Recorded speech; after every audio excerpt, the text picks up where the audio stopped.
मतदान हुआ 55%। हालांकि कई जगहों से धांधली की शिकायतें भी आई हैं, लेकिन चुनावी जंग के दूसरे मोर्चे पर जनता ने अपनी पसंद की मुहर लगा दी है। 16 मई को पता चलेगा लोगों की पसंद और नापसंद का, लेकिन उससे पहले जंग अभी बाकी है। आज तक ब्यूरो। जंग बेशक बाकी है, मगर इन 2 चरणों में आधी लोकसभा का जो हाल है वो बंद हो चुका है ईवीएम्स में। और अगले 1 घंटे शो में मेरे साथ जबरदस्त मेहमानों का जमावड़ा है। इंडिया टुडे ग्रुप एडिटर प्रभु चावला तो मौजूद हैं ही, बीजेपी की तरफ से हैं हमारे साथ प्रकाश जावड़ेकर, कांग्रेस की नुमाइंदगी कर रहे हैं अभिषेक मनु सिंघवी, और साथ ही हमारे वरिष्ठ पत्रकार एमजे अकबर। आप सबका स्वागत है। सबसे पहले प्रभु, मैं आपसे जानना चाहता हूं, आधी सीटों का फैसला हो चुका है। अगर मैं आपसे संक्षिप्त में जानूं कि आपका अनुमान क्या है, किस तरह की स्थिति, किस तरह के हालात उभर कर सामने आ रहे हैं? देखो, मैं तो पत्रकार ऐसा हूँ नहीं कि जब स्टूडियो में बैठ करके भाषण देना शुरू कर देंगे, ये हार गया, ये हार गया। लगता यही है कि इन सीटों पर पहले यूपीए का मेजोरिटी थी। अगर वो इसमें ठीक नहीं करते तो आगे उनको जरा मेजोरिटी बनाना बहुत ही मुश्किल होने वाला है, ये स्पष्ट है। इसमें अगर अलाइज हार जाते हैं और कांग्रेस हार जाती है तो कांग्रेस को बाद में सरकार बनाने के लिए नंबर 1 पार्टी बनना बहुत मुश्किल होगा। ये 262 सीटों के बाद यही लगता है कि क्या वो अपनी सीटें रिटेन कर पाए हैं कि नहीं। और जितनी वोटिंग परसेंटेज कम हो रही है उससे ये लगता है कि मतदान भी कुछ ज़्यादा दिखा नहीं रहा है। अब अमेठी में कितना हुआ है मतदान कि वहाँ पर काफ़ी मेहनत की है लोगों ने। वहाँ पर पिछली बार लगभग 57, 58, 60% के करीब वोटिंग हुई है। अगर वहाँ भी वोटिंग कम हुई है तो लगता है कि कोई रुचि मतदाता की किसी नेता में है नहीं, चाहे वह गांधी परिवार का हो चाहे किसी परिवार का हो, कोई फर्क नहीं पड़ता। एमजे, आपका अनुमान? देखिए, अभी तक जो थोड़ा बहुत हम तो धुंध में हैं, सच्ची बात है, हम धुंध में हैं। धुंध अगर कहीं ना कहीं थोड़ा सा थोड़ी सी रोशनी अगर नजर आती है तो मुझे लगता है कि आंध्र प्रदेश में नजर आ रही है एक कहीं। और आंध्र प्रदेश के रिजल्ट वहां पर तो शायद स्टेट का खत्म हो गया ना, आंध्र प्रदेश का पूरा खत्म हो गया ना।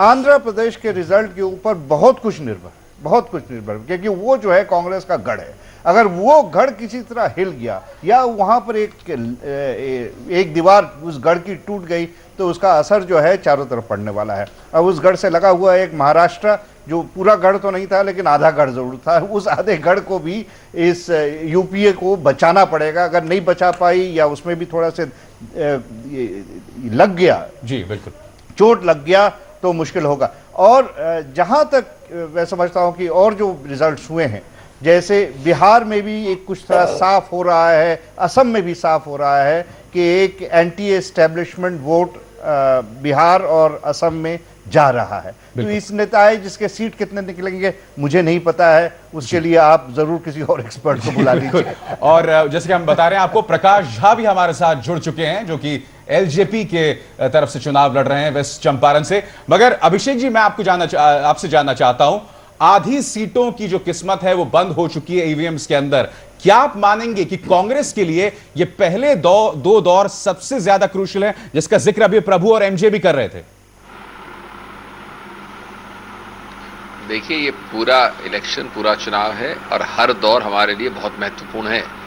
हमेशा हर दौर में ऐसे प्रदेश हैं जो हमारे लिए बहुत महत्वपूर्ण सिद्ध होने वाले हैं। दूसरी बात, जब आप लोग उस जमाने में थे, आंकड़ों के साथ 20,000, 25,000 के पोल, 10,000 के पोल के बाद आप सर्वे रिपोर्ट पब्लिश किया करते थे, एग्जिट या ओपिनियन पोल, तब जब इतने गलत हो सकते थे आप लोग, तो आज सिर्फ ऐसे ही अटकल करना कि कोई जीत रहा है या हार रहा है, मैं समझता हूं सही नहीं होगा। तीसरा, हाँ, अगर आपके खुद की आंतरिक रिपोर्ट्स हैं राजनीतिक पार्टी की हैसियत से और कोई आधार है तो कह सकते हैं आप। आंध्रा लीजिए आप, मैं बिल्कुल सहमत हूं कि आंध्रा एक बहुत महत्वपूर्ण डिसाइसिव स्टेट है। मैं यहां तक कहने को तैयार हूं कि हमारी इतनी अच्छी भारी बहुमत थी कि उसमें 1-2 की वृद्धि या 2-3 की क्षति भी हो सकती है। लेकिन अगर आप वहां के प्रोग्राम को उठाएं, वहां के आंकड़ों को देखें, तो मैं समझता हूं सभी प्रदेशों में कांग्रेस या गैर कांग्रेसी सबसे अनूठे आंकड़े प्रोग्राम स्कीम्स को कार्यान्वित करने के हुए हैं उस प्रदेश में। जी अभिषेक जी, मैं वहां खुद कैंपेन करके आया हूं, आंध्र में, हैदराबाद, वाइजैग और जगहों पे, और मैं आपको डंके की चोट कह सकता हूं कि अगर किसी भी प्रकार से स्कीम्स पर कार्यान्वित करने पे, सोशली इंक्लूसिव प्रोग्राम्स पे वोटिंग हुई तो हम भारी बहुमत से जीतेंगे दोनों चुनावों में। बाकी आगे क्या होता है भविष्यवाणी नहीं कर डॉक्टर सकता। साहब हम हमारे को कह रहे हैं आप प्रेडिक्ट मत करिए, और आप कर रहे हैं क्योंकि आप तो पार्टी की तरफ से हैं। ये भी बोलेंगे बीजेपी वाले हम जीत रहे हैं, आप भी बोलेंगे जीत रहे हैं, आपका तो राइट बनता है क्लेम करना। हमने इस बार कोई प्रेडिक्शन नहीं की, इसलिए कहा कि आप जीतेंगे या नहीं आएंगे तो मतदान ही बताएगा उस वक्त जब 16 तारीख को पर्चे खुलेंगे। परंतु लगता नहीं है कि आपके लिए इन स्टेट्स के अंदर कोई एंटी इनकम्बेंसी प्रोग्राम इंप्लीमेंट हुए या नहीं हुए, इससे ऊपर से चर्चा का विषय हो सकता है, परंतु एंटी इनकम्बेंसी का कोई आपको फायदा या नुकसान हो रहा है कि नहीं हो रहा है? हमने अब ये मान लिया है, आप भी जानते हैं, हम भी जानते हैं, सभी पार्टियां मानती हैं कि प्रदेश में बहुत हद तक अगर प्रोग्राम अच्छे हुए तो आजकल एंटी इनकम्बेंसी प्रो इनकम्बेंसी बन जाती है।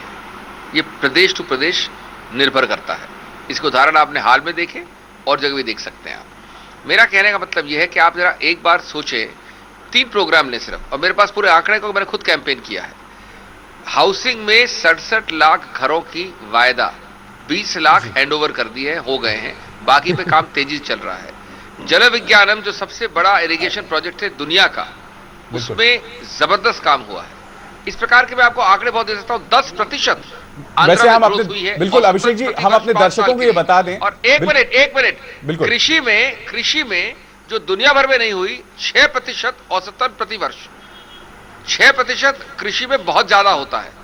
लेकिन ये सब कहने के बाद मैं मानता हूं कि चूंकि हमारे इतने ऊंचे आंकड़े थे, उनको रिटेन करना ही हमारे लिए एक बहुत बड़ी विजय होगी। चलिए अभिषेक जी, मैं गुजारिश आपसे करूंगा अगर आप संक्षिप्त में जवाबों को रखें। दरअसल अपने दर्शकों को बताना चाहेंगे कि हम लगातार जो आंकड़े अपने स्क्रीन पर दिखा रहे हैं, हम पिछले चुनावों से तुलना कर रहे हैं इस साल की। आप देख सकते हैं कि हम इस वक्त आपको वोट फीसदी का आंकड़ा ये है, मंजर आपको दिखा रहे हैं आंध्र प्रदेश का।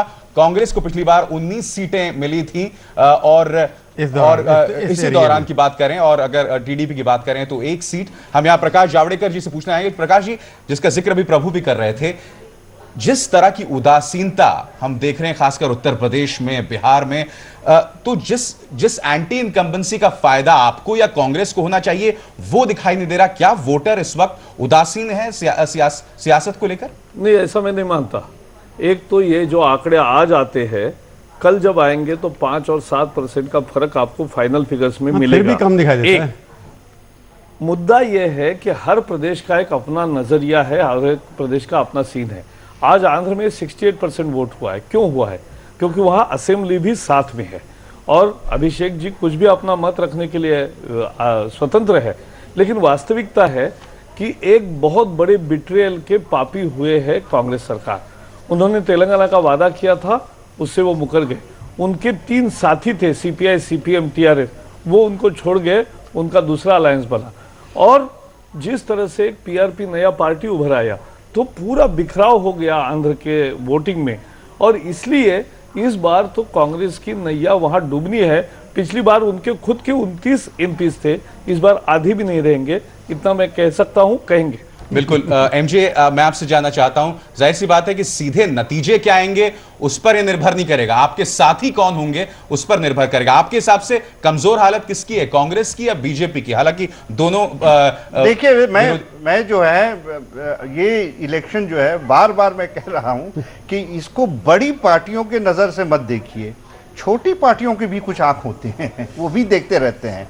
छोटी पार्टी इसकी उतनी खास कोई आइडियोलॉजी नहीं रहती है, जैसे तमिलनाडु वगैरह में वो देखते हैं कि भाई जीत कौन रहा है, जमीन किसके साथ है, और फिर वो झुकता है, और उसके झुकाव से फिर जमीन और भी तेज हो जाता है। आखिर में अगर कांग्रेस आज आंध्र प्रदेश में अगर मुश्किल में है तो फिर इसका सबसे बड़ा कारण है कि प्रकाश काराट ने 1 साल से, जब से कांग्रेस ने लेफ्ट को ठुकराया है यूएस न्यूक्लियर डील पे, तब से उन्होंने बहुत कोशिश की है, और उन्होंने आंध्र प्रदेश में वही एक अलायंस बना दिया है जो पूरा अलायंस पिछली बार कांग्रेस के साथ था। और इसीलिए बेसिक वोट दोनों के अगर 1% कम, 2% दो, ये छोटी पार्टियां जो हैं 8%, 9% वोट ले आती हैं, और उसका वो फिर वो छोटा सा एक हवा सैलाब बन जाता है। बिल्कुल, एक छोटी पार्टी का आपने जिक्र किया। प्रकाश झा हमारे साथ मौजूद हैं, जो कि एलजीपी के नुमाइंदे हैं वेस्ट चंपारण से। प्रकाश जी, मैं आपसे जानना चाहता हूं, ये आप चुनाव लड़ रहे हैं, कितना अलग है अपहरण या राजनीति में जो आपने पेश किया है पर्दे पर, और इस वक्त जो आप वहां कर रहे हैं, कितना फर्क आप देख रहे हैं दोनों के बीच में? वो उसी पार्टी तरफ लड़ रहे हैं ना। मेरे लिए तो खास फर्क नहीं पड़ता है, क्योंकि मैं शुरू से ही जिस तरह की फिल्में बनाता रहा हूँ वो समाज में हो रहे परिवर्तन और समाज की सारी डेवलपमेंट जो होती हैं उनको समझने की कोशिश करता हूँ, उनके समीकरण समझने की कोशिश करता हूँ और फिर उनको शेयर करता हूँ। तो चाहे दामुल बनाई, मृत्युदंड बनाई, गंगा जल अपहरण और अब राजनीति बना रहा हूँ।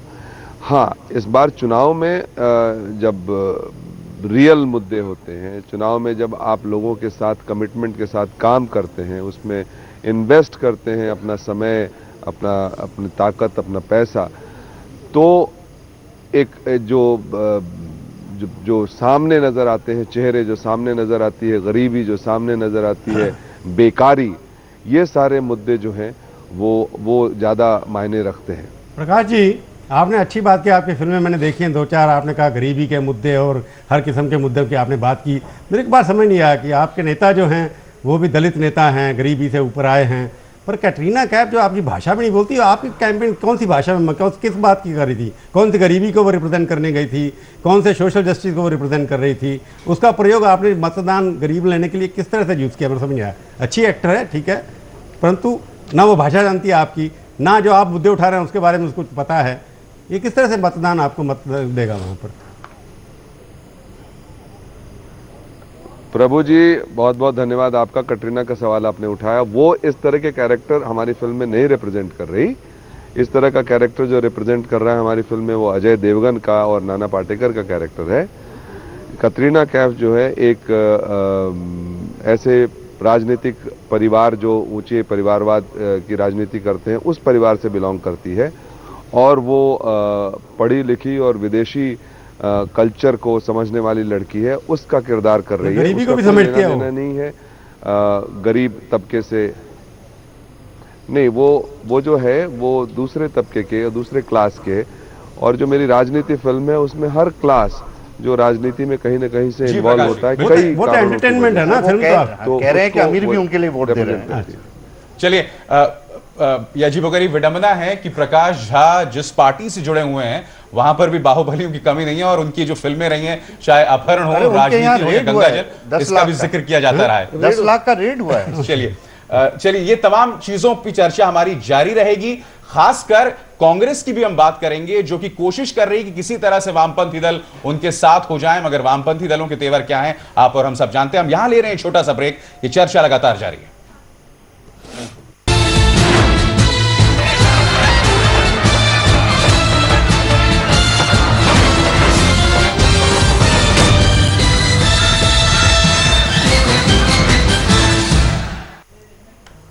तो आधी लोकसभा की जो किस्मत है वो ईवीएम मशीन्स में बंद हो चुकी है, और जैसे जैसे हम एक चरण से दूसरे चरण की तरफ जा रहे हैं, हालात जो हैं राजनीतिक तौर पर और भी ज्यादा डावाडोल होते जा रहे हैं।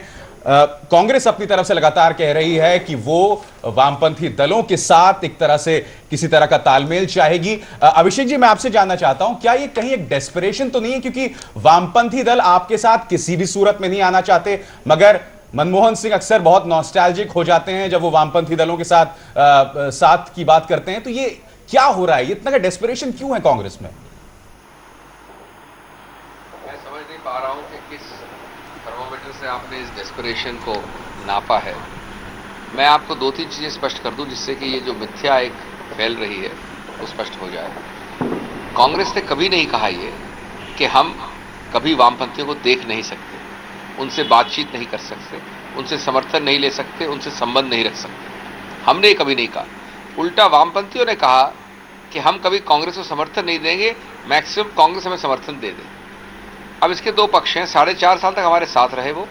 हमने अब भी स्पष्ट कर दिया है कि आप अगर हमें सकारात्मक समर्थन देते हैं तो कोई आपत्ति नहीं, लेकिन अगर आप ये समझते हैं कि किसी मुद्दे पे यूपीए के कोई भी घटक का वीटो है कि वो सबको रोक सके अपने एक मत के ऊपर, तो वो संभव नहीं है। यही हमने कर दिखाया 4.5 वर्षों में। एयरपोर्ट प्राइवेटाइजेशन, 1, 2, 3 जो भी मुद्दे हुए जहां हमने समझा नेसेसरी है, आवश्यक है देश के लिए, हमने किया वो। और दूसरा, ये कैसे हो सकता है कि अखिल भारतीय पार्टी अगर सिंगल लार्जेस्ट पार्टी कांग्रेस होती है, जिसका मुझे कोई भी संदेह नहीं है, ये कैसे कि वो जाकर समर्थन दे वामपंथियों को? ये तो बहुत अजीब बात होगी और बहुत रेयर होता है। नहीं, हुआ है कभी कभी राजनीति में, ये नहीं कह रहा नहीं हुआ है, हुआ है। नहीं नहीं, पिछले point ये है एक कि वो साल कैसे मांग सकते हैं पहले, अभिषेक, एक साल पहले, एक ही साल पहले या 11 महीना पहले प्रधानमंत्री ने कहा अपने लफ्जों में और पार्लियामेंट में कहा कि लेफ्ट जो है वो हमें बॉन्डेड लेबर बना के रखी थी, और जो जिस मुद्दा पे ये सरकार में उनके साथ टूट हुई वो मुद्दा कॉमन मिनिमम प्रोग्राम में कभी था ही नहीं। तो लेफ्ट का क्या अधिकार नहीं था उस समय कि वो पूछे कि हमसे बिना पूछे आप कैसे ये प्रोजेक्ट या ये पास कर सकते हैं। तो और उसके बाद आपका नाता जब लेफ्ट से टूटा तो उसके परिणाम आज ये हुए हैं कि लेफ्ट ने अब ये तय कर दिया और बार बार कह रही है कि जो भी हो हम आपके साथ नहीं रहेंगे। तो इतना मेरा ये सिर्फ इतना ही कहना है कि इसका ये मतलब क्या नहीं है कि जो आप प्रोजेक्ट समझते थे कि हमें 170 या 180 सीट मिलेंगे, शायद वो अब नहीं मिलेंगे, वो घट गए हैं। इसलिए लेफ्ट के चाहे जितने आए, 30 आए, 35 आए, 40 आए, अब उसके बिना हम सरकार नहीं बना सकते हैं, जैसे शरद पवार ने साफ कह दिया है। आज ही सवेरे उन्होंने फिर ये बात दोहराई है, लालू भी ये बात कह रहे हैं। बिल्कुल नहीं। जहां तक लेफ्ट के आंकड़ों का सवाल है, हम सब जानते हैं कि केरला में कितने आएंगे। अगर कांग्रेस के 15 या 16 से कम आए तो मुझे आश्चर्य होगा और दुख होगा। त्रिपुरा में बहुत छोटा स्टेट है, बस पश्चिम बंगाल में उनकी काफी घटत होगी। लेकिन बात ये नहीं है, प्रधानमंत्री ने जो वाक्य कहा वो उस संदर्भ में बिल्कुल सही था। उस वक्त लेफ्ट हर चीज में 1, 2, 3 को लेकर अनावश्यक अनरीजनेबल डिमांड्स कर रही थी, और हम आज भी वही कह रहे हैं। हमने कर दिखाया कि उनके अनरीजनेबल डिमांड्स के बावजूद हम 100 दिन करेंगे, और उसी तरह से हमने एयरपोर्ट प्राइवेटाइजेशन भी किया। डॉक्टर साहब, लेकिन इसका मतलब ये नहीं है कि हमने कहा कि हम लेफ्ट से कभी बात ही नहीं करेंगे। नहीं डॉक्टर साहब, लेफ्ट कह रही है या आज प्रेस कह रही है? डॉक्टर साहब, आपने जो एमजे ने सवाल उठाया, उस दिन एडिटर्स के साथ जो मीटिंग हुई थी, मैं उसमें था। प्रधानमंत्री से जब सवाल पूछा गया, उन्होंने कहा जी लेफ्ट ने तो कभी इंटरफेयर किया ही नहीं गवर्नमेंट में। तो उस वक्त कह रहे थे कि हमारे को डिक्टेट कर रहे हैं, हमारे बाउंडेड लेवल बना के कर रहे हैं। उस दिन एडिटर्स को कहा, वो रिकॉर्ड के ऊपर है, कि left never interfere in the government functioning. तो ये नया प्यार जो एमजे पूछ रहे हैं, इसका ये तो रिकॉर्ड पे हर चीज है। ये पार्लियामेंट की स्पीच भी और ये भी स्पीच दोनों रिकॉर्डेड हैं। उसके आप संदर्भ समझिए। जो अब संदर्भ तो मेरे को भाई मैं इतना पढ़ा लिखा होता तो जनरली सुना होता।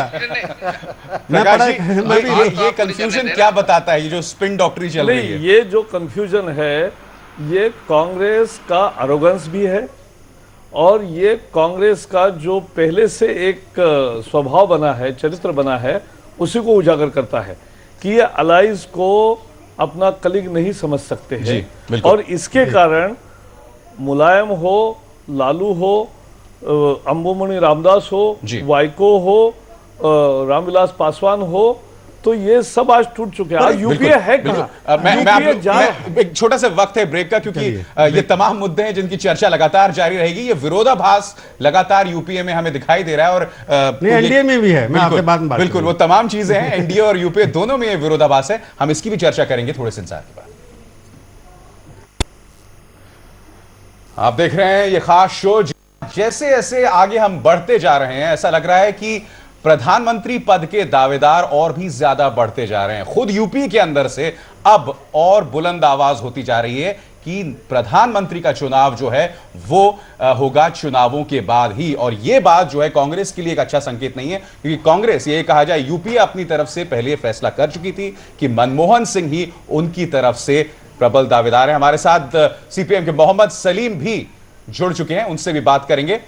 मगर प्रभु, मैं आपसे जानना चाहता हूं, आज जो शरद पवार ने अपनी तरफ से कहा कि चुनावों के बाद ही पीएम का फैसला होगा, इसको आप किस तरह से रीड करते हैं? शरद पवार तो जिस कंपनी में रहे ना, उसका असर हो गया उनको। कभी पता नहीं क्या कह देंगे। मैंने एक साल पहले उनसे बात की थी, तब कहा था कि मनमोहन सिंह के अलावा कोई हमारा कुछ नहीं होता। 6 महीने पहले की, तब भी कहा मनमोहन सिंह के अलावा कोई नहीं होगा। अब सडनली वो कह रहे हैं कुछ और होगा। उसका क्या कारण है कुछ नहीं कह सकते। कन्फ्यूजन उनके दिमाग में भी है। उनको लगता है कि कांग्रेस के अलावा, कि बदला लेने की बात है ना, कई बार उन्होंने जैसे कांग्रेस छोड़ी थी, उनको लगता है ये मौका आ गया है जिसमें कांग्रेस शायद सबसे बड़ी पार्टी नहीं हो, तो शायद उनका चांस भी लग जाए। नहीं, आईसीसी के वाइस प्रेसिडेंट तो बन गया, लीडर तो प्राइम। मेरी एक राय है इसमें। मैं सिर्फ पर्सनल फैक्टर बहुत होते हैं, हम जानते हैं, आप भी जानते हैं, बड़े पर्सनल फैक्टर होते हैं इस राजनीति में। लेकिन आखिर जो निर्णय करता है, और वो शरद पवार एक सीनियर आदमी है, मजे हुए आदमी है, चाहे जो भी कहिए, वो निर्णय जब लेते हैं तो कुछ पॉलिटिकल फैक्टर होते हैं। उनको शायद लगता है कि कांग्रेस की जो स्थिति थी यानी एक ओवरवेलमिंग जो सीट लाने वाली बात थी 160 170 वो घट रही है। जैसे कांग्रेस की उनके दिमाग में जी नंबर घट रहे हैं तो उनकी आशाएं बढ़ रही हैं। बिल्कुल। अब हमारे साथ सीपीएम के मोहम्मद सलीम भी जुड़ चुके हैं। मोहम्मद सलीम साहब, आपसे मेरा सवाल है कि ये बहुत ही अजीबोगरीब बात है, आप कांग्रेस को तो समर्थन नहीं देंगे मगर कांग्रेस से समर्थन लेने में आपको कोई दिक्कत नहीं है। करात साहब का यह बयान अभी भी आया है कि the responsibility of a secular government lies on the Congress. तो ये किस तरह की छुआछूत है? यानी कि कांग्रेस को आप समर्थन नहीं देंगे मगर उनसे समर्थन लेने को तैयार हैं आप जानते हैं कि इससे पहले कांग्रेस जब भी कोई सेकुलर हुकूमत को सपोर्ट दी है तो उसको वो फिर वापस भी ले लिए, चाहे वो देवेगौड़ा हो, चाहे गुजराल हो, चाहे वीपी सिंह की हो। और हमने कांग्रेस को जो समर्थन दिया था तो फिर बाद में कांग्रेस जिस सवाल पर सरकार बनाई थी उस सवाल से हटकर वो नीति को बदल दिए। और अब सवाल ये है कि ये नहीं है कि सिर्फ सेकुलर दूसरे गैर कांग्रेस पार्टियों की जिम्मेदारी है कि इस मुल्क में एक सेकुलर गवर्नमेंट बने। कांग्रेस की सेकुलरिज्म तब तक है जब तक वो हुकूमत में जा सकते हैं। अगर हुकूमत में नहीं जाते तो क्या सेकुलरिज्म की बात की जरूरत नहीं है? तो ये जिम्मेदारी का एहसास दिला रहे हैं हम उनको। अब जरूरत उनकी सपोर्ट की है या नहीं है वो तो लोग ठीक करेंगे। अगर कांग्रेस की जिम्मेदारी नहीं सब एहसास होती है तो लोग ऐसा स्थिति बनाएंगे कि बिना कांग्रेस के सपोर्ट ही इस मुल्क में मोहम्मद सलीम साहब, आपसे प्रकाश जावड़ेकर साहब कुछ कहना चाहते हैं। विरोधाभास नाम है यूपी और उनके साथियों का। वो तो यूपी में नहीं है। नहीं, कल तक साथ थे और कल तक साथ थे और आज इतने प्रधानमंत्री के दावेदार हो गए, शरद पवार भी हो गए, प्रकाश कारत भी हो गए और सब कुछ हो गए। तो लोगों के सामने दो विकल्प दिख रहे हैं। एक है कि पूरा एनडीए कह रहा है कि केवल अडवाणी और केवल अडवाणी ही प्रधानमंत्री बनेंगे और यहाँ यूपीए का जमावड़ा है जो कभी उनके साथ रहे। हर एक कोई कह रहा है कि मैं प्रधानमंत्री होना चाहता हूँ, जिनके चुन के नहीं आने वाले हैं, जो खुद लेफ्ट कम हो रहे हैं, आरजेडी हार रही है, एलजेपी जा रही है, फिर भी वो कह रहे हैं हम प्रधानमंत्री के दौर में। तो ये विरोधाभास जो है वो जनता को बहुत निश्चित रूप से समझता है। मैं बता दूं, हमने एक कवर स्टोरी की थी इंडिया टुडे में, प्रधानमंत्रियों का बाजार लगा हुआ है। ये तो हर कैंडिडेट प्रधानमंत्री के लिए मैं अवेलेबल हूँ, दुकान लगी हुई है मेरे में से किसी को कुछ स्वयंवर लगा हुआ है। फर्क है ना दोनों गठबंधनों में, जो फर्क दिखाई दे रहा है। और देखो, आप इश्यूज को ओझल मत करिए। ये जो लोग वोट दे रहे हैं इश्यूज का एक प्रभाव है। सरकार बार बार कह रही है कि 0% महंगाई हो गई और हर चीज के दाम बाजार में जाता है तो बढ़ पाता है, तो लोग महंगाई पर है, मंदी से उभर रहे कह रहे, लेकिन लोग बेरोजगार हो रहे हैं। ये जो जीवन की वास्तविकता है, इससे आज ये नेता जो चर्चा कर रहे हैं वो बहुत दूर हो गए और इसलिए इस पर लोग वोट कर रहे हैं। बिल्कुल। मोहम्मद सलीम, मैं आपसे पूछना चाहता हूं, आपने खुद 1996 के उस मंजर का जिक्र किया जब कांग्रेस, आपने उस वक्त भी कहा था कांग्रेस पे भरोसा नहीं किया जा सकता, मगर आप फिर उस ऐतिहासिक भूल को दोहराने के लिए तैयार हैं? अभी देखिए, इतने जल्दी फैसला आप मत कीजिए। अभी 2 चरण के चुनाव हुए हैं, 5 चरण में चुनाव होंगे। 2 चरण पहले आप ये कह रहे थे कि आप क्या कांग्रेस को समर्थन करेंगे या नहीं। अब आपके आंकड़ा ये बता रहे हैं कि आप कांग्रेस से समर्थन लेंगे या नहीं। तो कैसे? अभी देखिए, इब्तिदा इश्क में रोता है क्या, देखिए आगे आगे होता है क्या। जनता फैसला करती है और वो एक ऐसा फैसला करेगी कि ना कांग्रेस या बीजेपी का कोई जिम्मेदारी नहीं लेना पड़ेगा, तीसरे मोर्चा के लोग ही जिम्मेदारी लेंगे। प्रकाश झा, मैं आपसे जानना चाहूंगा, आपकी पार्टी ने भी मनमोहन सिंह के लिए, कांग्रेस के लिए कम दिक्कतें पैदा नहीं की हैं, खासकर उनकी दावेदारी को लेकर। पासवान साहब बार बार जो हैं इस तरह के संकेत देते रहे हैं कि उन्हें भी कहीं ना कहीं ये मंजूर नहीं कि मनमोहन सिंह ही बने अगले प्रधानमंत्री। नहीं, उनके लालू ने मेरे से कहा था कि हम तो पासवान को प्रधानमंत्री बनाएंगे, दलित को बनाएंगे। जाहिर है, ये प्रथा है कि जब जिस तरह का गठबंधन होगा, जिस तरह के समीकरण बनेंगे और उस तरह के समीकरण में कौन सबसे उपयुक्त प्रधानमंत्री होगा उसका चुनाव किया जाएगा। बिल्कुल। अभिषेक जी, क्या कहना चाहेंगे आप? इतनी आवाजें अब उभर कर आ गई हैं, मनमोहन जी की दावेदारी तो अब खतरे में है। ये भी ऐसा है, उनको बोलने दो। अभिषेक जी। बिल्कुल नहीं, मेरी बात सुन लें 1 मिनट। कांग्रेस का जहां तक मत है वो बड़ा स्पष्ट शुरुआत से रहा है। डॉक्टर मनमोहन सिंह इस गठबंधन के प्रधानमंत्री है, कांग्रेस के प्रधानमंत्री है, कांग्रेस प्रधानमंत्री रहेंगे। अब जो बात पवार जी ने कही उसको अगर आप ध्यान से देखें तो उसमें गलती क्या है? निश्चित रूप से जिसके सबसे सिंगल लार्जेस्ट पार्टी होगी या जिसके आंकड़े होंगे वही ये बात कर सकता है, दावा बना सकता है प्रधानमंत्री। आज की तारीख में कांग्रेस दावा इसलिए कर रही है क्योंकि सिंगल लार्जेस्ट ही नहीं है, यूपीए की लीडर ही नहीं है, लेकिन हम पूरी तरह से आश्वस्त है कि अगली बार भी हमारा ऐसा ही होगा। निजी आकांक्षाएं सबकी हो सकती हैं, आपके बारे भी हो सकती हैं, लेकिन निजी आकांक्षा जो आंकड़ों के साथ या नंबर्स के साथ आधारित नहीं है तो उसका कोई फायदा नहीं। तो नहीं, मुद्दा यह है, वही पार्टियां दावा कर सकती हैं, मैं बीच में नहीं काटना चाहता, लेकिन एक मुद्दा साफ है कि कांग्रेस को अगर आश्वस्त होती कि हमें बहुमत मिलने वाला है तो वो कोई मनमोहन सिंह जी का नाम नहीं बताते, फिर राहुल बाबा का ही नाम बताते। लेकिन चूंकि उनको पता है कि यह आगे क्या होने वाला है और क्या आगे रखा है, इसलिए अब मनमोहन सिंह जी का नाम चला है, तो हारे तो मनमोहन सिंह हारे। ये सलीम साहब ने एक शेर पढ़ा, उसमें थोड़ी सी मैं परिवर्तन थोड़ा सा बदल रहा हूँ। तो शायद मीर का शेर है कि इफ्तिताह इश्क है देखिए होता है क्या, उसको जरा बदल दीजिए, इफ्तिताह जंग है देखिए होता है क्या। एमजे, मैं आपसे जानना चाहता हूं, क्या आपको लगता है कि सेक्युलरिज्म इतना मजबूत शब्द है कि वो उस चमत्कार को कर दिखा सकता है जिसमें कांग्रेस और वामपंथी दल एक साथ फिर उसी तरह से उसी 4.5 साल के तजुर्बे को दोहराते दिखाई दें? क्या ये शब्द इतना मजबूत है आपके हिसाब से? मैं इसको थोड़ा पढ़ रहा हूँ। सेक्युलरिज्म इतना स्ट्रांग वर्ड है कि हार को जीत में बदल देता है। ये नहीं है। देखिए पिछली बार तो हार गए थे ना सब लोग।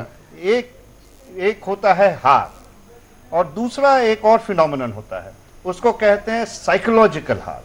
साइकोलॉजिकल हार होता है अगर आप जो एक्सपेक्टेशंस बिल्ड करते हैं कि हमें 150 आएंगे या 160 आएंगे, उससे अगर बहुत कम होने लगते हैं सीट, तो फिर वो एक अलायंस बनाने की भी किसी भी पार्टी की हिम्मत नहीं होती है।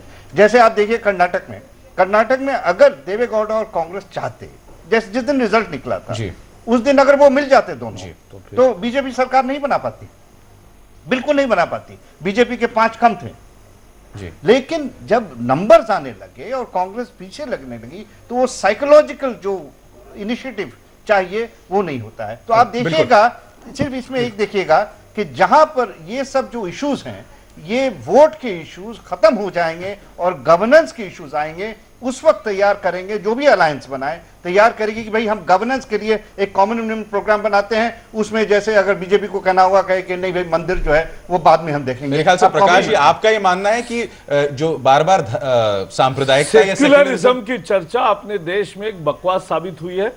सिखों का नरसंहार 3000 लोगों का, भेड़िया है, मैं बता रहा हूं, याद दिलाती है। 3000 सिखों का नरसंहार हो और उसका जस्टिफिकेशन हो, क्या ये कम्युनल नहीं है? क्या शाहबानों का फैसला संविधान बदलकर होता है, इस कम्युनल नहीं है? इस देश में संविधान को बगल में बाजू रखकर मजहब के आधार पर आंध्र में आरक्षण देते हैं, क्या यह कम्युनल नहीं है? नंदीग्राम में जो माइनॉरिटी पर अत्याचार होते हैं और मुसलमानों को वहां कोई तवज्जो नहीं मिलता है, क्या ये कम्युनलिज्म नहीं है? माइनॉरिटी में बहुत सारे गरीब होकर भी केवल एक मजहब के अध्ययन के लिए सच्चर कमेटी का निर्माण होता है, क्या सेना में गिनती होती है? ये सारा सेक्युलरिज्म है। ये इससे ज्यादा संप्रदायवाद कोई नहीं हो सकता। और इसलिए जो सूडो सेकुलर पार्टीज है, they are the real communal parties of India. प्रभु, ये तो इनकी डेफिनेशन बदलती रहती है ना। जैसे कम्युनलिज्म इन्होंने कहा ना, जब मैंने कहा ना कि जब हार को जीत को हार में बदलने के लिए कम्युनलिज्म सेकुलरिज्म का सहारा दिया जाता है, कि वर्डिक्ट कुछ आती है, जनता की जो आवाज़ है उसको बदलने के लिए ये पार्टियां जो हैं कुर्सियों पर कब्जा करने के लिए इस तरह के नारे लगाती हैं। कम्युनलिज्म का नारा लगाएंगे, सेकुलरिज्म का नारा लगाएंगे, सूडो सेकुलरिज्म का नारा लगाएंगे। और कभी कभी ये भी मैं कह रहा हूँ, इनकी एनडीए में कन्फ्यूजन क्या है, अडवाणी जी कभी बोल देते हैं हम तो न्यूक्लियर ड्रिल के खिलाफ हैं, फिर किसी अखबार को इंटरव्यू देते नहीं, हम तो उनके फेवर में।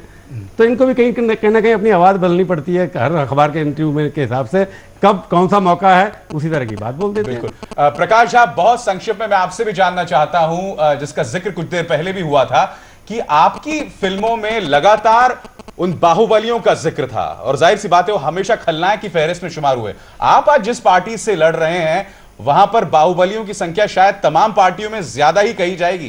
क्या ये अपने आप में एक आयरनी नहीं है, एक विडंबना नहीं है? वो सारे जो काम उन्होंने फिल्मों में दिखा था, इनके कैंडिडेट कर रहे हैं सर।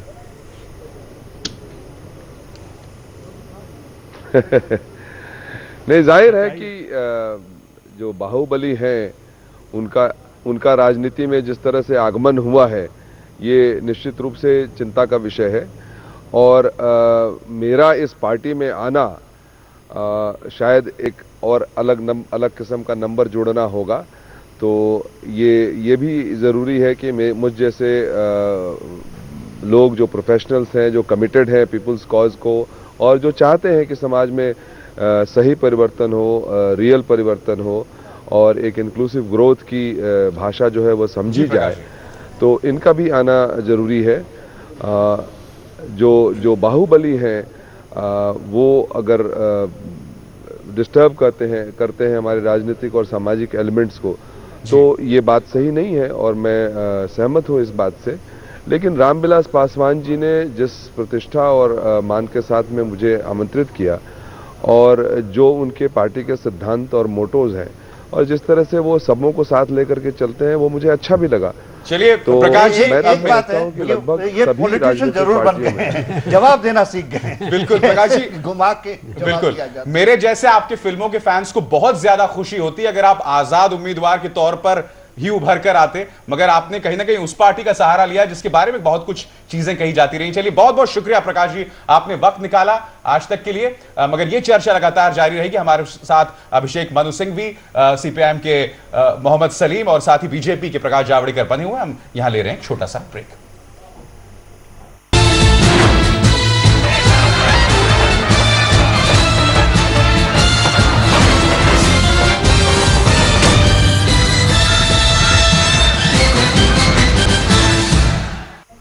Very pleasant. तो आपने देखा दूसरे दौर का महासंग्राम, 140 सीटों पर मतदान हुआ और कुल मिलाकर 265 सीटों की किस्मत जो है वो बंद हो चुकी ईवीएम्स के अंदर। यानी कि संसद की जो आधी शक्ल है, आधी संसद की शक्ल जो है वो लगभग तय हो गई है ईवीएम्स के अंदर। क्या होगी वो अब हम नहीं कह सकते। इस शो में मेरे साथ खास मेहमान बने हुए हैं प्रभु चावला, इंडिया टुडे के ग्रुप एडिटर, साथ ही वरिष्ठ पत्रकार एमजे अकबर, और बीजेपी की तरफ से हमारे साथ मौजूद है प्रकाश जावड़ेकर और सीपीएम के नेता मोहम्मद सलीम। मोहम्मद सलीम साहब, आपसे हम जानना चाहते हैं कि लेफ्ट किसी सरकार का नेतृत्व कर सकती है, सरकार में शुमार हो सकती है, इस पर शुरू से ही लगातार बहस होती रही है। लेफ्ट का प्रधानमंत्री क्यों नहीं? ये तो देखिए, हमारे देश में जो लोकतंत्र है, संसदीय लोकतंत्र, इस रिप्रेजेंटेटिव है, प्रतिनिधित्वमूलक है। हम प्राइम मिनिस्टर नहीं चुनते, राष्ट्रपति नहीं चुनते, हम सीएम नहीं चुनते, जनता प्रतिनिधि चुनती है। जिसके एमएलए ज़्यादा होते हैं उसके मुख्यमंत्री होते हैं, जिनके एमपी ज़्यादा होते हैं वो प्रधानमंत्री होते हैं।